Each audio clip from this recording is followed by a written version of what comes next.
네, 연휴가 마냥 편하지는 못했습니다. 오히려 불편했다고 볼 수 있겠죠. 중동 리스크 고조, 많이 올라온 우리장의 차익 실현의 빌미를 제공할 것인가 아니면 또 다른 기회로 볼 수 있을 것인가 같이 고민해 보겠습니다. SK증권 서용원 차장님, GL리서치 박창윤 대표님 오셨습니다. 어서 오세요. 네, 안녕하세요. 안녕하십니까. 박창윤 대표님, 일단 시장 측면에서 한번 들여다볼게요. 국내장 많이 올라와 있었던 상황이었고요. 이란 리스크가 고조됐습니다. 미국장이 그래도 오늘 새벽 기준 잘 버텼다라고 볼 수 있는데 조정의 강도 어느 정도 생각하십니까? 과거의 지정학적 리스크 그리고 작년에 이란과 이스라엘 12일 전쟁 이런 것들을 생각을 해보면 단기간에 그칠 가능성 이런 부분을 시장에서는 좀 염두에 두고 있는 것 같습니다. 일단 수치적인 측면에서 우리가 비교를 해볼게요. 우리가 쉬는 와중에 이거를 합산 다우지수는 마이너스 1.2% 반면 나스닥은 마이너스 0.57% 하락이 그쳤고요. S&P 500은 0.39% 하락이 그쳤습니다. 특히나 어제는 오히려 나스닥이 장 초반 하락에도 불구하고 막판 반전에 성공을 하면서 0.36% 상승 마감하는 모습이었고 필라델피아 반도체 지수도 무려 0.48% 상승하는 모습 자체가 나타났었죠. 특히 이제 엔비디아가 2.9% 물론 이러한 부분은 옵션 만기에 따른 일정 부분의 영향도 있었지만 마이크론이 그래도 강보합권 마감에 지켜냈다는 것은 지정학적 리스크에도 불구하고 시장의 이러한 부분을 장기화시키기보다는 단기간에 그칠 것이다. 그리고 과거의 학습 효과에 기반해서 이러한 변동성은 매수 기회를 준다. 이러한 부분에 시장은 베팅한 것이라고 볼 수가 있을 것 같습니다. 다만 우리가 눈에 띄게 오늘 하루 체크를 해봐야 될 게 결국은 원화 약세 국면에서 환율이 1,460원까지 튀었고요. 국제유가가 71.5불 추가적으로 6.7% 튀는 가운데 이러한 부분이 장기화될 것인지에 대한 가능성 이런 부분 염두에 둬야 되는 거죠. 즉 호르무즈 해협에 대한 봉쇄 얘기가 막판에 얘기가 나왔었기 때문에 지금부터 시장에서 가장 중요하게 바라봐야 될 포인트는 결국 유가인 것 같습니다. 유가가 다시 한번 70불 이내로 떨어지는 모습이 나타나면 위험자산 선호에 대한 현상으로 인해서 다시 한번 주가가 튈 수 있는 모습 자체가 나타날 수 있고요. 지금 71.5불인데 여기서 만약에 80불 넘어가는 모습이 나타나게 된다. 그러한 모습이 포착이 되게 되면 일정 부분은 좀 위험자산 회피에 따라서 주가가 흔들릴 수가 있는 부분이기 때문에 시장에서는 오늘이 중요한 관전 포인트가 될 것 같습니다. 즉 정리해서 말씀드리자면 미국장은 일정 부분을 반등에 나섰어요. 그렇기 때문에 저가 매수세와 그리고 수급적인 영향으로 인해서 반등이 나섰다. 그러면 장 초반에 일정 부분의 갭하락 이후에 국내 증시도 증시 애탁금의 힘 그리고 개인 투자자분들은 저가 매수세 이런 부분으로 인해서 분명히 들어 올릴 거라고 생각을 하고 있습니다. 다만 이러한 부분이 장기화 되려면 가장 중요한 관전 포인트는 결국 오늘장 미국 증시 이에 따라서 영향이 나올 것 같아요. 즉 지정학적 리스크에 따른 부분으로 인해서 학습 효과에 기인한 저가 매수가 강하게 들어올리면서 미국장 그래도 선방을 했거든요. 근데 이러한 부분이 장기화되는 모습이 나타나려면 최소한 오늘 유럽 증시나 미국 증시 같은 경우가 플러스로 되돌리는 모습 자체가 나타나줘야 이거는 단기간의 이벤트에 불과하구나 하고 안도를 할 수가 있을 것 같습니다. 그러면 여기서 우리가 전략 이런 것들도 생각을 해봐야 될 것 같은데 이렇게 생각을 해요. 일단은 저가 매수가 오늘 들어올 거라고 생각을 하기 때문에 내가 만약에 1,000만 원 갖고 있으면 한 300 정도는 오늘 장중에 쏠 수가 있을 거라고 생각을 하고요. 애프터마켓에서 유럽 증시 분위기 보면서 나머지 한 20% 정도 더 쓸 수 있다고 생각을 합니다. 그러면 전체 50% 정도 쓰는 가운데 최소한 오늘 미국 증시 이런 흐름을 보면서 나머지 자금은 그때 가서 이제 분할 매수 관점에서 좀 접근하는 게 좋겠다. 신규 매수자라면 이러한 관점에서 좀 지켜봐야 될 것 같습니다. 즉 시장 흔들리는 모습이지만 그럼에도 불구하고 미국 증시 견조한 모습이고 또 저가 매수의 힘 그리고 유동성의 힘을 믿기 때문에 일단 오늘 증시는 시장에서의 전략 후강 바라보면서 좀 기대감을 가지면서 시장 지켜보도록 하겠습니다. 전약 후강으로 일정 부분 오늘은 변동을 보이더라도 저가 매수세가 유입될 수 있다. 하지만 한 번에 그 저가 매수세를 모조리 다 활용해서 현금을 투입해서 잡아보자 이런 전략은 아니다라는 겁니다. 이러한 혁명 수비대에서도 굉장히 공격적으로 결상전의 의지를 내비치고 있고 또 트럼프 대통령은 대규모 공습을 다시 시사하기도 했어요. 트럼프 대통령 입장 측에서는 11월 선거 등을 고려해 봤을 때 빨리 끝내고 싶을 상황이긴 한데요. 어떻게 진행될지는 뭐 전쟁 이슈니까 저희가 쉽게 가늠하기는 어려울 것 같습니다. 일정 부분 뭐 조정이 나올 때 약간의 금액을 투입해서 매수해 볼 수는 있으나 한 번에 올 베팅은 아니다라고 얘기를 주셨네요. 추후에 미국이나 유럽장을 살펴봐야겠습니다. 자, 서영원 차장님의 의견은 어떠신지요? 뭐 단기간에 사실 연휴 기간 동안에 미국 증시나 아시아 증시를 계속 지켜볼 수밖에 없는 상황이었던 것 같습니다. 뭐 일본 증시가 일단 우리나라의 뭐 대표적으로 좀 바로미터로 될 수 있지 않을까 싶어서 일본 증시의 흐름을 봤습니다만 뭐 조정을 받았습니다만 장중에 좀 낙폭을 좀 줄여나가는 모습들이 나타나줬다라는 점에서는 우리나라 시장도 뭐 긍정적으로 좀 볼 수 있지 않을까 싶습니다. 특히나 이제 아시아 증시가 그래도 조정으로 마감을 했는데 이런 상황에서 이제 미국 증시는 상승 마감하는 모습들을 좀 보여줬으면 단기적으로는 크게 문제가 되지는 않을 것으로 예상을 하고 있습니다. 그렇기 때문에 특히나 뭐 대변인께서 말씀해 주셨듯이 우리나라는 유동성이 아직까지 여전히 풍부한 구간이기 때문에 그런 점에서는 좀 긍정적으로 볼 수 있을 것 같고요. 특히나 뭐 비트코인도 오히려 좀 반등을 하는 모습들까지도 좀 보여줬단 네. 말이죠. 그래서 단기적으로는 크게 문제가 되지는 않을 거라 생각을 해요. 그렇지만 이제 지금 이제 우리가 살펴봐야 될 부분은 이제 호르무즈 해협에 대해서 폐쇄를 하고 뭐 타격을 할 것이다라고까지 이제 굉장히 극단적인 발언들이 나오고 있거든요. 근데 호르무즈 해협에서 세계 석유의 30%가 왔다 갔다 네. 한단 말이에요. 그래서 거기서 이제 지금 물동량이 이제 진행되지 않는다라면 결국엔 유가 급등을 가져올 것이고 이러한 부분이 이제 $100 이상 넘어가기 시작한다라면 결국에 인플레를 자극할 수밖에 없습니다. 그러니까 트럼프 대통령이 가장 경계하는 것이 지금 금리 인하를 못할 수 있는 요인으로 물가 아니겠습니까? 근데 최근 이제 물가 지표가 오를 수 있게 된다라면 거기서 이제 결국에는 금리 인하는 물 건너간다라는 전망이 나올 수 있기 때문에 장기적으로는 시장이 좀 위축 가능성도 열어놓고 봐야 된다라고 좀 네. 판단을 합니다. 다만 이제 트럼프 대통령도 그거를 알고 있고 그렇기 때문에 빠른 시일 내에 끝내려는 경향들도 있겠습니다만 과거의 흐름을 봤을 때 이란은 또 베네수엘라랑은 다르거든요. 그래서 특히나 이란에 대한 것을 완전히 이제 민주화 정권으로 바꿀 수 있겠냐에 대한 부분들에 대해서 쉽지 않다라는 전망들이 나오고 있는 상황이기 때문에 이러한 부분들이 장기화될 경우에 장기적으로는 시장 유동성을 좀 위축시키는 흐름이 나타날 수 있다라고 판단하고요.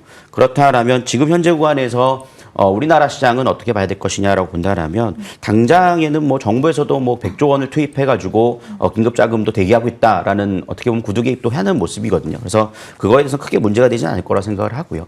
원유도 정부 비축량으로도 1억 배럴 정도를 보유하고 있고 민간 합쳐서 이제 7개월 정도의 비축량을 보유하고 있다라는 점에서 단기간에는 크게 문제 안 될 것으로 점을 감안해 볼 때 뭐 정유주나 해운주에 대한 부분들 오늘 단발성 시세를 이용해서 트레이딩 관점으로 좀 볼 수 있겠습니다만 여전히 반도체 쪽 시각은 유효할 것이다라고 판단이 되고요.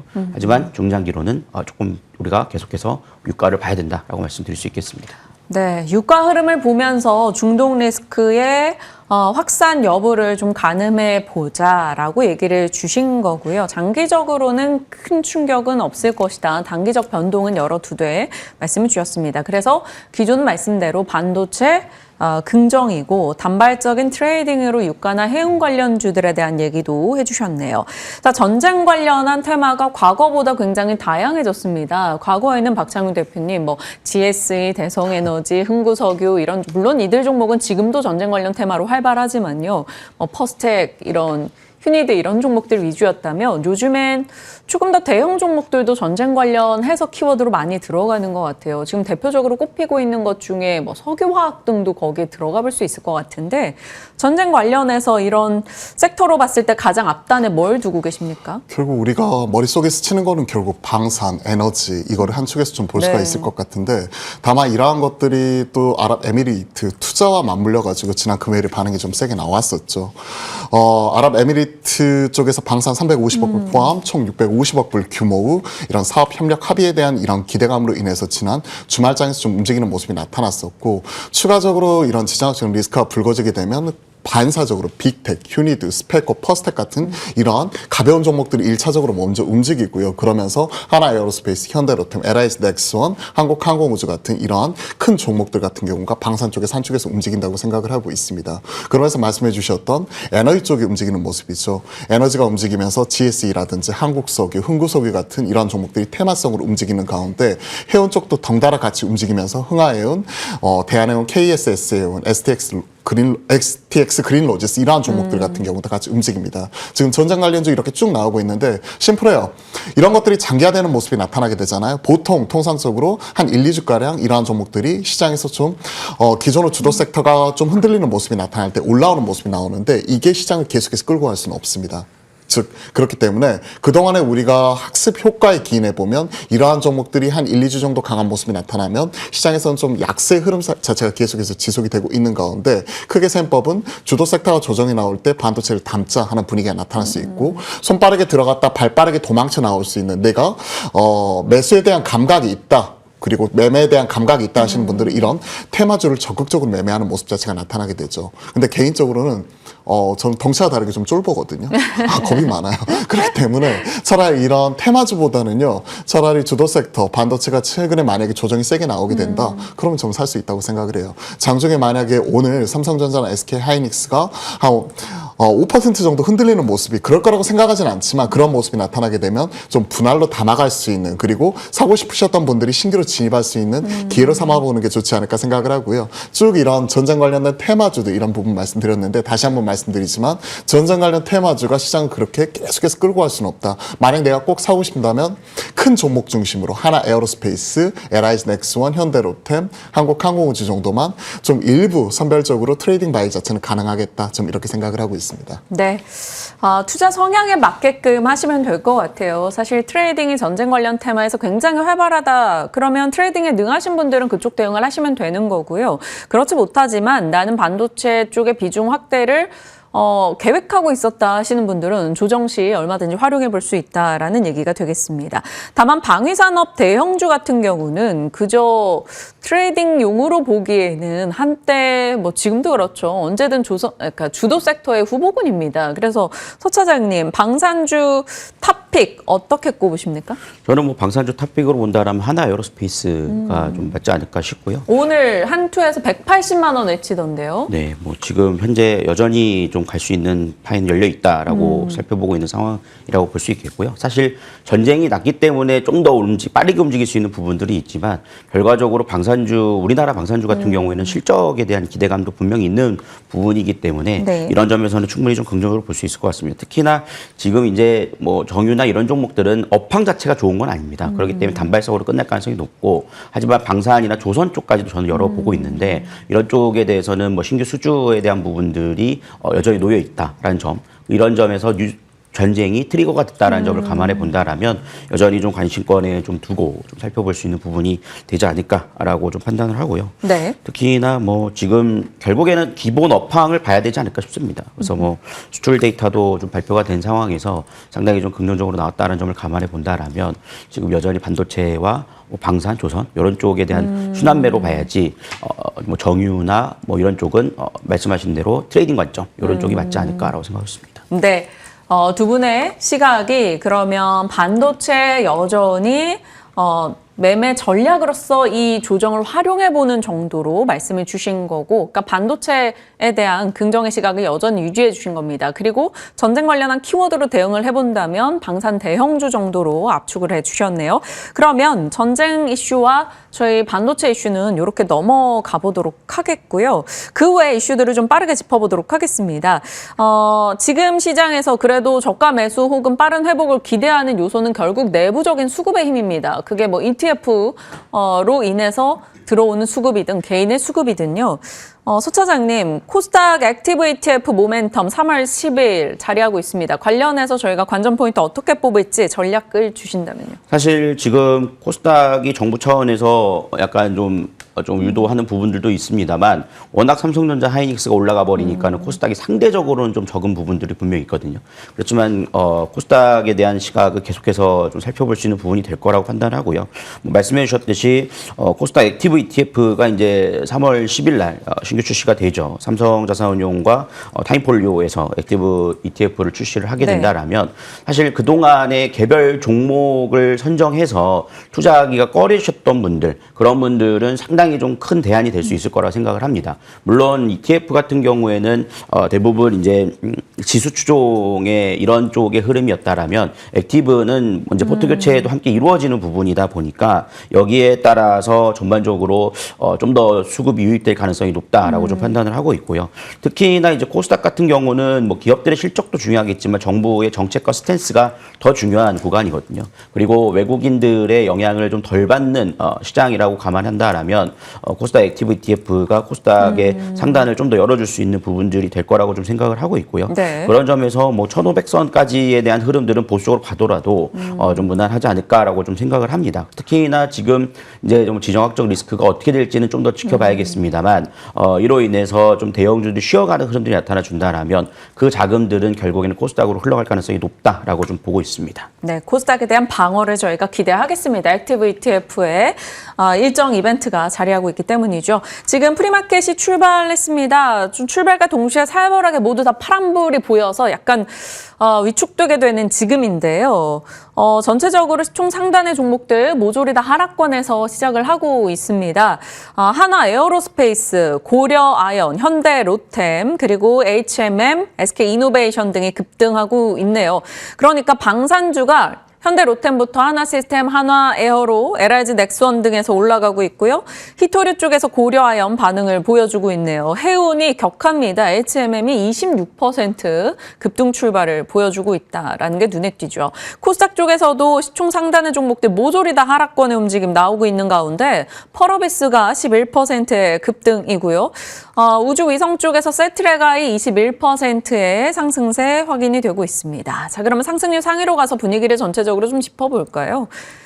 네, 전쟁 관련한 키워드가 일단은 장악을 하고 있네요. SO일과 SK 이노베이션, 한국 쉘석유, SK가스, 서울가스 등의 종목들, 대한유와 뭐 이런 에너지, 가스, 석유화학 쪽의 종목들 반응 있고요. 그리고 대형 방산주들 올라갑니다. 그리고 대한조선, 앞서 말씀드렸죠. 탱커 관련해서 그림자 선박에 대한 제재 이슈, 그리고 이란의 선박 공격 이슈 등이 맞물렸을 때 탱커의 키워드를 기억해보자 말씀을 드렸는데 일단 주가 상승이 나오고 있습니다. 자, 쿠콘이 예상외로 선전을 하고 있는데요. 아무래도 미국에서 서클의 상승에 영향을 좀 받고 있는 것 같습니다. 스테이블 코인의 영향이겠죠. 개별 종목으로서는 그래도 눈에 띄는 시세를 내고 있다. 이렇게 볼 수 있겠고요. 코스닥 쪽에서는 네, 거의 다 비슷한 분위기이네요. 통신 장비 쪽도 일부 올라가고 있고요. 수소 쪽에서는 상하프론테크 정도 확인이 되고 있다. 그 외에는 거의 다 하락이다라는 게 보이고 있습니다. 박창윤 대표님 열심히 프리마켓 시세를 보셨는데 어떤 아이디어 뽑으셨나요?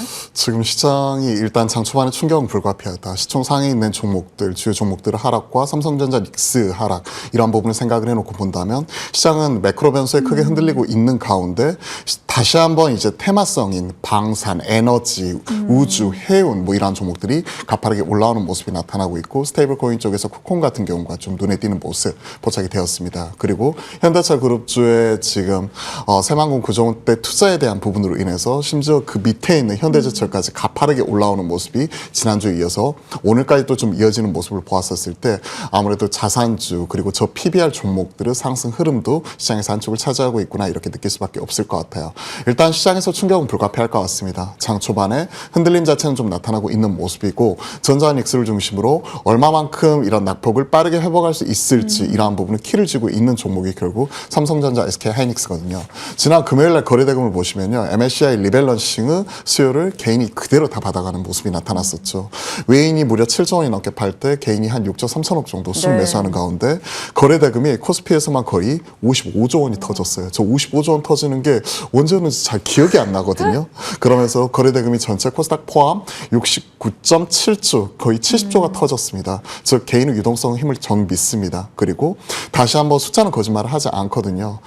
삼성전자가 계속해서 꾸준히 말씀드리지만 이익 추정치 상향을 지금 주가가 그렇게 올랐음에도 불구하고 못 따라가요. 그 증거는 우리가 3개월 전에 10월 말만 하더라도 삼성전자 PER 얘기할 때 11배, 12배 얘기했거든요. 지금 삼성전자 지금 주가가 그때서부터 2배 이상 올라왔음에도 불구하고 PER 얼마죠? 지금 현재 한 5배, 6배 얘기를 하고 있습니다. 즉 그만큼 그렇게 올랐음에도 불구하고 2배 이상 올랐음에도 불구하고 이익 추정치의 속도를 주가가 지금 못 따라잡고 있는 이러한 상황 상황이기 때문에 오히려 이렇게 흔들리는 모습이 나타날 때가 전 기 요인이라고 생각합니다. 우리가 항상 체크했었지만 전쟁이 시장 트렌드를 바꿀 수는 없거든요. 네. 전쟁이 지금 추세를 바꿀 수는 없습니다. 일부 출렁임은 있을 수 있죠. 1월달, 2월달에 삼성전자, SK하이닉스를 중심으로 한 시장의 상승 자체가 워낙 가팔랐기 때문에 잠시 쉬어가는 하나의 트리거는 될 수 있을지언정 시장의 주도적인 추세 자체를 바꿀 수는 없다라고 생각을 하고 있습니다. 그렇게 보면 오늘은 지금 프리마켓에서 일정 부분의 테마성 흐름 자체가 얼마만큼 갈지는 알 수는 없습니다. 앞에서 말씀드렸지만 네. 이런 부분이 장기화될 경우에 한 1, 2주 정도 시장에서 이런 부분이 주도로서 계속 트레이딩 자체는 가능하지만 이러한 부분으로 인해서 시장을 계속해서 끌고 갈 수는 없다라고 생각을 하고 있거든요. 그렇게 본다면 저는 오히려 이렇게 흔들릴 때가 기존의 주도 섹터 신규로 담을 수 있는 그리고 추가로 담을 수 있는 기회라고 생각을 하고 있기 때문에 그러한 측면에서 오늘 시장을 좀 바라보고 싶습니다. 네, 흔들릴 때 오히려 매수 기회를 활용할 수 있다라는 점에서 기존의 주도 섹터 반도체주에 대한 의견을 한 번 더 강화해 주셨습니다. 지금 프리마켓 시세는 정말 대단하네요. 대형 방위산업주부터 해서 중소형 방산주들 급등세가 놀랍고요. VI에 걸리는 종목들도 등장하고 있습니다. 그리고 SOL과 SK이노베이션 요즘에 이슈 타면 정말 급등이 가파르게 나타나네요. 20% 정도 오름세 눈에 띄고 있습니다. 대형 방산들, 석유화학주들 모조리 다 상승폭을 키워나가고 있네요. 좀 차분하게 3월을 보죠. 일단 전쟁 관련한 이슈는 저희가 계속해서 보고 가야 되는 하나의 변수가 됐고요. 삼성전자, 하이닉스에 대한 두 분의 시각은 확인을 했습니다. 전체 3월 전략 어떻게 짜시는지 서 차장님 요약해 주세요. 네, 일단 오늘 흐름에서도 좀 볼 수 있던 특징들을 한 가지 좀 말씀드리면서 좀 정리를 해드리면 뭐 HMM이나 SK이노베이션, SO일은 전쟁 관련해서 급격하게 급등하는 종목이지 않습니까? 근데 거래량이 많지는 않습니다. 그만큼 지금 현재 따라붙는 물량이 강하다라기보다 호가가 좀 떠버리는 부분들이 좀 있다라고 좀 판단을 할 수 있고요. 오히려 방산 쪽에 대해서는 상당히 좀 거래량이 좀 붙는 모습들이 나타나주고 있습니다. 결국 시장에서는 뭐 전쟁에 대한 이벤트도 좀 바라보고 있지만 전반적으로 좀 기초 체력에 대한 부분들도 분명히 좀 평가를 하면서 유입이 되고 있다라는 점을 감안해 볼 수 있겠고요. 뭐 이로 인해서 전반적으로 이런 구조를 빗대어 본다라면 뭐 삼성 하이닉스 역시 좀 조정이 나온다라면 저가 매수가 융일될 수 있다라고 좀 판단을 하고 있습니다.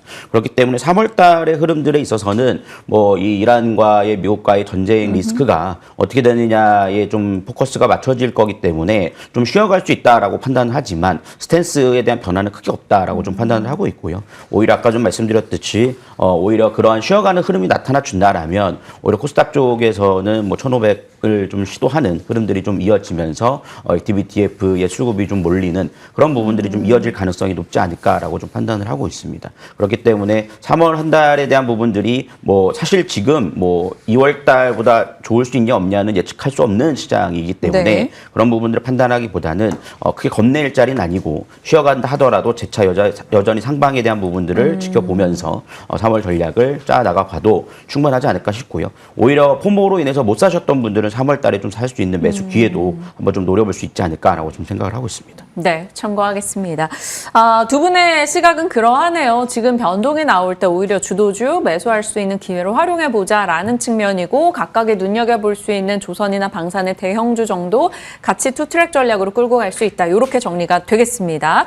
자, 빠르게 막 HMM 같은 경우는 상한가 부근까지 갔다가 지금 10% 상승 초반으로 그러니까 종목 변동이 굉장히 크게 나오고 있다는 것을 좀 염두에 두셔야 될 것 같아요. 하나시스템도 VI에 걸리면서 급등했다가요. 지금도 나쁘진 않습니다만 그래도 상승폭이 조금 줄였다라는 점. 그러니까 오늘은 이쪽에서 굉장히 활발한 트레이딩이 예상이 된다. 이렇게 볼 수 있을 것 같습니다. 차분하게 다른 얘기 해볼게요. 박창윤 대표님.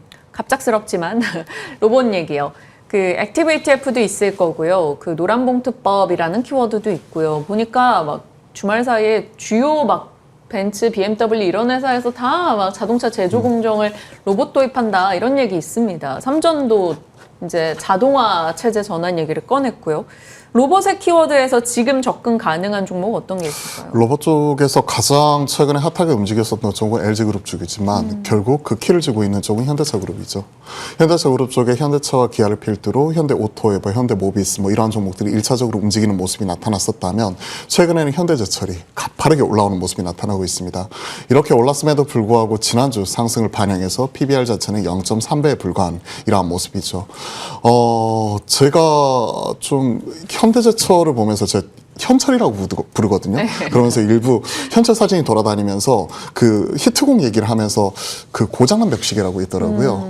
고장난 벽시계에 따른 증시 격언이 하나 있죠. 고장난 시계도 하루에 2번은 맞는다. 즉 시장에서는 지금 현대차 그룹주 리레이팅 얘기를 하면서 그 밑에 단에 있는 현대제철까지 지금 가파르게 올라오면서 1987년 상장 이후에 최대 거래량이 지난 금요일에 터졌습니다. 그러한 흐름이 이번 주 이어질지를 좀 보면서 현대차 그룹주가 탑인데 현대차 그룹주가 올라오다 보니까 LG그룹도 야 우리 피지컬 AI 쪽에 가장 수직 계열화 잘 돼 있어 이러면서 최근에 LG노텍 로봇의 눈이다 하면서 올라오는 모습이 있고 뭐 LG전자 그리고 심지어 LG 디스플레이까지도 움직이거든요. 그러한 흐름이 나타나고 있기 때문에 결국 로봇을 보게 된다면 결국 양대축인 것 같아요. 현대차 그룹주와 LG그룹주 그 안에서 최근에는 그 대장이 먼저 가는 모습 즉 현대차와 LG전자가 1차적으로 먼저 뽑았고 그 밑에 단에 있는 현대차 그룹주에서는 현대제철이 움직이고 있고 그리고 여기 있는 LG 이노텍과 LG 디스플레이까지도 움직이는 모습이 나오고 있거든요. 그렇기 때문에 오히려 이런 순환매와 그 안에서의 좀 키맞추기 이런 것들을 생각을 해보면 좀 내가 매매에 대한 감각이 있다 하시는 분들은 이쪽 같은 경우를 좀 공략을 해보는 게 좋지 않을까 트레이딩 바이 측면에서 이렇게 생각을 하고 있고요. 다만 이제 결국은 키를 쥐고 있는 게 현대차이기 때문에 저는 앞에서 말씀드렸다시피 그 키를 쥐고 있는 현대차 그룹주 그리고 최근에 핫하게 반응이 나오고 있는 수익률 측면에서 바라보게 된다면 LG 이노텍과 LG 디스플레이 정도 이 정도를 로봇 쪽으로 보고 싶습니다. 물론 그 밑에 단에 코스닥은 다양한 종목들이 있잖아요. 그러한 종목들 같은 경우에는 로보티즈 정도 그리고 최근에 계속 꾸준히 말씀드렸던 T-로보틱스 이런 종목들 같은 경우는 실체를 가지고 있기 때문에 이러한 부분도 체크해 보도록 하겠습니다. 네. 그리고 저희에게 3분의 시간이 있어서 추가적으로 질문드릴 내용은 스테이블 코인으로 연결해 가도록 하겠습니다. 금융위 가상자산위원회가 또 내일 개최되기도 하고 서클의 주가 급등이 밤사이 있기도 했었습니다. 앞서 스테이블 코인으로는 뭐 주가 반응 보이는 것 정도는 거의 쿠폰밖에 없기는 했었는데요. 스테이블 코인 했을 때 계속 대형주에서 저희가 떠올리는 게 네이버나 카카오 등도 있을 겁니다. 그래서 이쪽에 대한 의견을 서 차장님께 이런 시기를 틈타서 질문 드려보고 싶어요. 사실 뭐 지난번에도 네이버 의견 물어봐 주셨을 때 아직은 좀 시기상조인 것 같다라고 말씀드렸던 그러셨죠. 부분이 있는데 결국에는 스테이블 코인에 대한 모멘텀을 받고 있는 부분들을 살펴보면 아직은 좀 테마성이 좀 그치는 모습인 것 같습니다. 실질적으로 워낙 스테이블에 대한 실현 가능성에 대한 부분들은 당장의 그 국채에 대한 어떻게 보면 신뢰도가 아직은 좀 세계적으로 있는 부분은 아니기 때문에 그런 점에서는 일단 정부 차원에서 어떻게 흘러갈 것인지에 대한 부분들이 중요하다라고 좀 판단을 하고 있고요. 그런 테마성도 물론 볼 수 있겠습니다만 네. 네이버 같은 경우는 AI 소프트웨어 쪽에 대한 부분들은 결국 지난번에도 말씀드렸듯이 승자 독식이 이루어질 수 있는 부분이라고 좀 판단이 됩니다. 그러다 보니까 상대적으로 이제 소외를 받는 모습이고 현재 시장의 흐름들을 보면 물론 뭐 네이버와 카카오라고 뭐 호재가 없겠습니까? 하지만 워낙 수급들이 지금 반도체나 실적이 나고 있는 종목들 위주로 좀 쏠려 있는 부분이 있다 보니까 상대적으로 수급적으로 좀 소외를 받는 부분이 분명히 있다라고 판단하고요. 네. 뭐 이로 인해서 외국인들도 여전히 아직까지는 좀 그런 부분들이 있는 것 같습니다. 다만 카카오 쪽에서는 서서히 이제 외국인과 기관 수급들이 들어오고 있다라는 점을 감안해 본다라면 보유하고 계신 분들이 굳이 정리를 할 필요는 없다라고 좀 판단을 하고 있고요. 다만 신규 접근에 대한 부분들은 조금 여유를 갖고 아직은 좀 모멘텀을 바꿔들 자리는 아니다라고 좀 판단을 하고 있기 때문에 결국에는 지금은 실적 베이스에 네. 연동해서 움직일 수 있는 이슈를 좀 살펴보는 것이 맞지 않을까라고 말씀을 드릴 수 있겠습니다. 네, 알겠습니다. 시장 전반과 또 조용히 이슈가 나오고 있는 내용들 체크하면서 관련주들의 분위기 살펴봤습니다. 프리마켓은 앞서 전달드린 내용과 동일하고요. 대한조선 같은 경우는 상승폭을 조금 줄이고 있는데 조금 전에 공시가 하나 보이네요. 주식회사 생산 중단 이슈가 되겠습니다.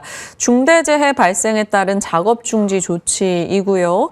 2월 28일 오전 11시 40분경에 생산 중단 일자 내용까지 해서 같이 됐습니다. 한번 사망 뉴스까지 나온 상황이어서 지금 한 4, 5% 오르다가 1% 정도 상승으로 상승폭을 줄여뒀다라는 점은 체크하고 가도록 하겠습니다. 정말 어디서 뭐가 튀어나올지 모르는 요즘 시장인 것 같습니다. 각 변수들, 뉴스들 잘 확인해 보시길 바랍니다. 두 분과 여기서 인사 나눌게요. 고맙습니다.